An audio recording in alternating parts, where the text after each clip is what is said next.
নমস্কাৰ। এই দৰঙৰ ইতিহাস প্ৰসিদ্ধ খটৰা সত্ৰ।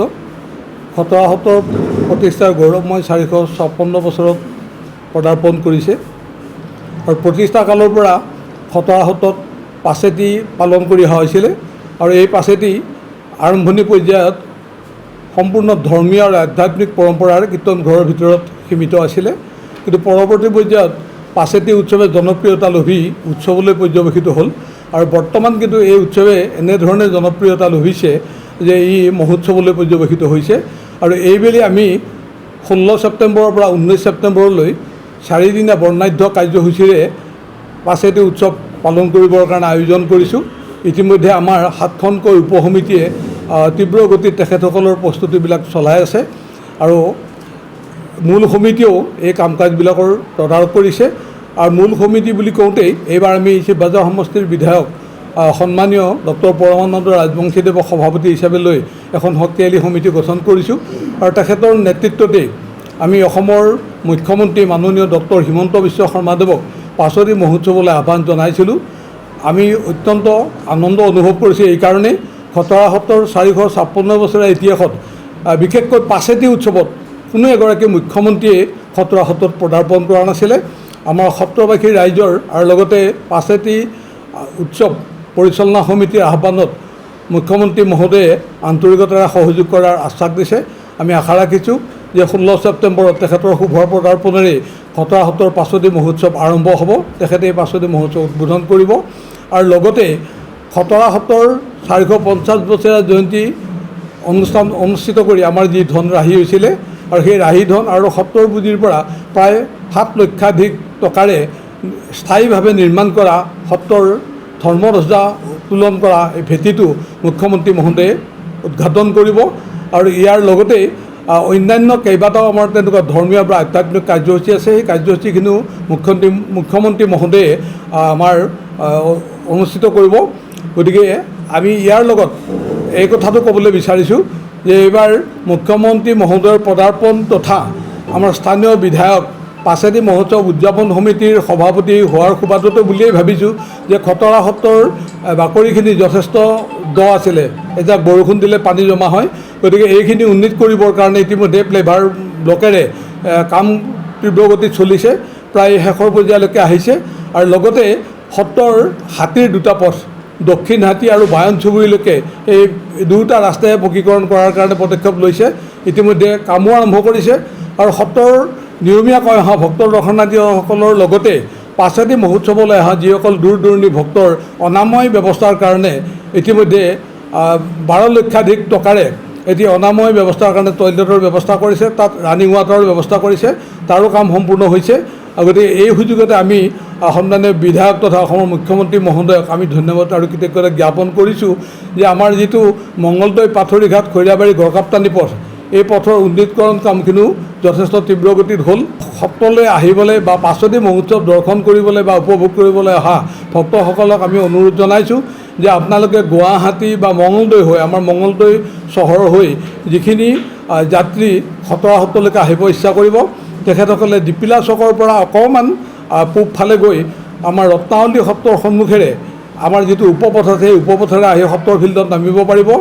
তেখেতসকলে দূৰৰ পৰা খোজ কঢ়াৰ কোনো প্ৰয়োজন নহ'ব আৰু তেজপুৰ বা মংগলদৈৰ ফালৰ পৰা অহাখিনিও ঠিক একে পথেৰে আহি সত্ৰৰ ফিল্ডত নামিব পাৰিব আৰু তেখেতসকলে ইয়াৰ পৰা দীপিলা চকলৈকে ওলাই যাব।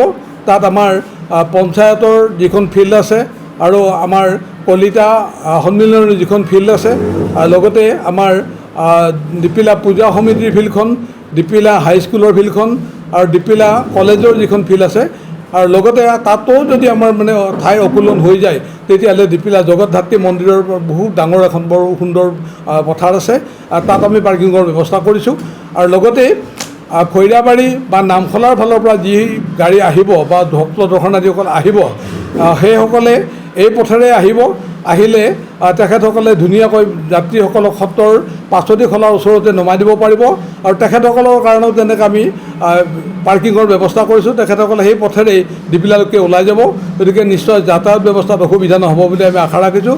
আৰু ইয়াৰ লগতে আমি গৌৰৱেৰে এটা কথা ক'বলৈ বিচাৰিছোঁ যে সত্ৰৰ 456 বছৰীয়া ইতিহাসত আমাৰ দৰঙৰ কোনো এগৰাকী প্ৰতিনিধি আচলতে অসম বিধানসভাত খতৰা সত্ৰ কি বা ইয়াৰ মাহাত্ম্য কি, ইয়াৰ প্ৰয়োজন কি, খতৰা সত্ৰ কিয় টুৰিজিমৰ স্পট নহ'ব, এনেকুৱা কথা কোনেও দাঙি ধৰা নাছিল।